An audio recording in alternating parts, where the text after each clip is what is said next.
Hi. For those of you who don't know me, I'm Colin Zima. I'm the Chief Analytics Officer here.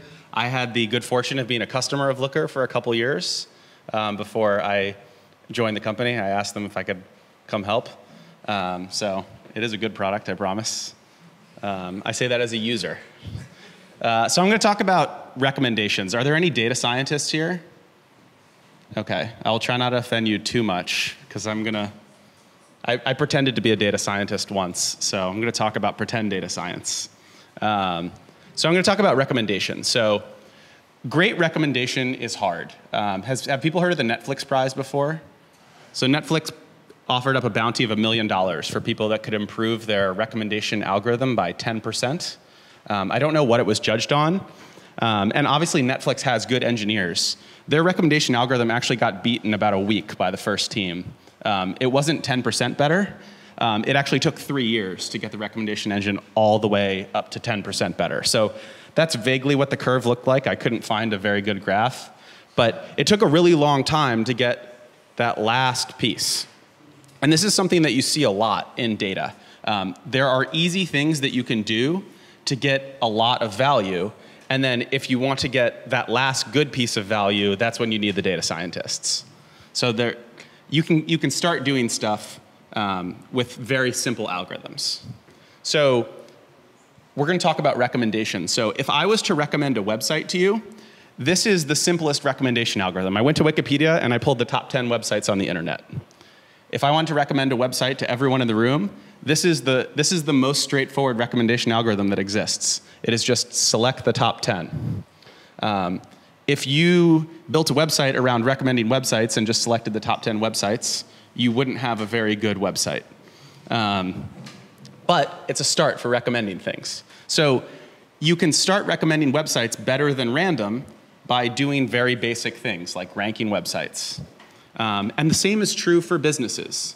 So first we'll pull it back to why this matters. So I don't know who watches Family Guy, but most people have been to McDonald's, at least in the United States. Maybe I have some international bias here, but there's a reason that when you're at the register, they ask you, would you like fries with that? And that's because they've found that people like to buy fries along with other things, and that makes them more money. And that's true for a lot of different businesses, whether it's at an e-commerce site in retail, offering someone another product as they're checking out, or an email marketing company, again for retail e-commerce, asking someone if they want to come back to their website because there's a new product on board. There's a lot of different ways to apply recommendation, and you can do very basic things to get started. So this, for people that have taken statistics, this is probably scarring if you didn't like statistics, but this is Bayes' theorem. It is the probability of one thing given another thing. This is actually a recommendation algorithm. It's the probability of both things happening given that one thing happened. So if I'm trying to figure out, I know that you bought product A, and I want to recommend you another product, I need to figure out the chance that you're going to buy both products. This is a recommendation algorithm.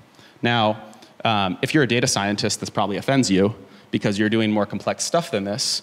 But using something this basic, you can start giving people good recommendations. Now, this is why it's not a good recommendation algorithm, because if, again, we're trying to recommend websites and you go to ESPN.com, some of those people go to Facebook, some of those people go to NBA.com, we're going to recommend them equally. So again, we're biased by popularity. And that's kind of a theme around recommendation. You need to bias, you're going to bias somewhat towards popularity, and you also want to find things, you want to create discoverability for people. You want to find rare things, actually provide value. Because anyone can recommend Facebook, it's the top 10 website. So we can actually adjust this. So there's another very basic recommendation. I call this a recommendation algorithm, but this is just basic e-commerce math for some people. This is that same recommendation that we had. This is the probability that you do something given that you did something else. But instead, we'll divide by the probability that that something would have happened anyway. So this is how much, in words, how much more likely is B to happen because A already happened. This is a recommendation algorithm also. But there are problems with this as well. So We'll make it a little bit more computational, but again, ESPN.com. Some people go to NBA.com. ESPN actually has like a subsidiary site for each city. So ESPN Boston is a site. No one really goes to it, but it's very likely to happen if you go to ESPN.com. So the increase in probability of going to ESPN Boston is greatly increased by going to ESPN.com. And again, this is all very intuitive, and it provides us some value, but it has weaknesses. And we can actually take these types of analyses and push them into Looker very easily. And I hid the code here because I don't want to bore you guys, but you can code this stuff up in 10 or 15 lines of SQL.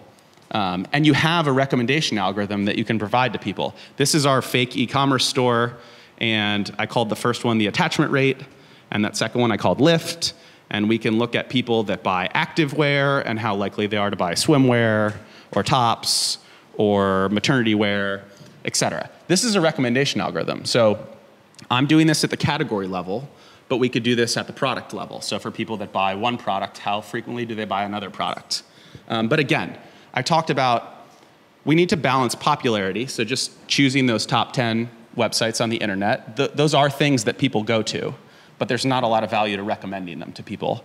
And then discovery, and that's sending people to ESPN Boston that hit ESPN.com. So good recommendation is balancing all of these things at the same time. So one example that we've used at Success, and this is actually what we use at Hotel Tonight to recommend cities to people, is we just put, this looks very similar to that first algorithm we had where it's the probability of both happening, but on the bottom, instead of just probability of A, we say probability of A or B.